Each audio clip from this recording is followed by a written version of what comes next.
You see this young black male right here? That's Bobby Jones. 2 years ago today, he was sentenced to 25 to life. Prior to that, June 3rd, 2013, him and his brother were having a normal day until they got into a fight over who ate the last piece of chicken. Things escalated, and Bobby Spartan kicked his brother down the stairs. Under Proposition 21, it is legal for 16-year-old Bobby to be tried as an adult.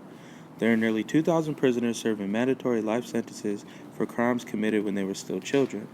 In this case, it was voluntary manslaughter. Being that Bobby is a minor, he should not have been tried for 25 to life. Bobby was a good kid. His friends loved him. He had no record of violent behavior.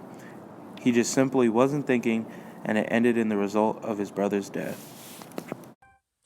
Up until the age of 25, the brain is continuing to show development, so gray matter where the prefrontal cortex is still has time to grow. Because of this, impulse control, planning, and future orientation are all things juveniles do not have control over.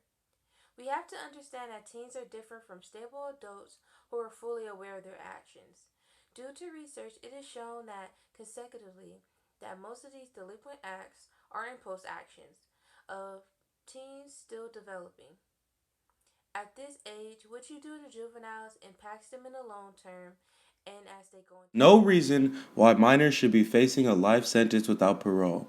There are currently too many people in adult prisons for the rest of their lives because of a crime committed while they were under 18. As President Obama said, the whole point of the justice system is to allow our fellow Americans to pay their debt to society for their mistakes and to rejoin the community as active, rehabilitated citizens. By giving a child life in prison, you are throwing away the possibility of rehabilitation. At that point, is it really justice? Chief Judge Jonathan Lippman of New York says that by charging them with life in prison, you're ruining these kids' lives before they've had the chance to be a part of and go after the American dream. With the juvenile system, sometimes it's hard to put all the blame on these kids because of the environment that they were raised in. It's sad to know that girls who fall into the juvenile system are highly likely to have been victimized. Boys are highly likely to have been subjected to trauma. Currently, the juvenile justice system is making steps to reform. Recent trends have shown that the juvenile justice legislation across the country represent a significant new direction to broadly reform the justice system. Today, the system has largely become an issue as lawmakers work together to develop how policies and fiscal responsibilities correlate to make a better outcome for the youth.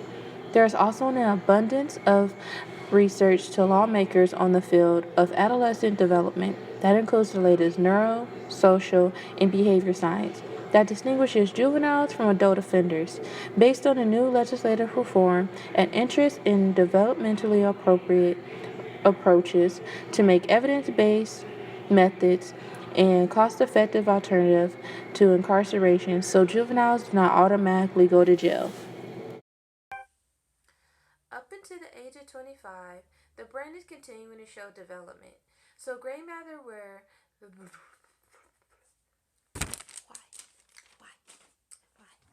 There is no reason why minors should be facing a life sentence without parole. There are currently too many people. Wait, You didn't make it very far. I know.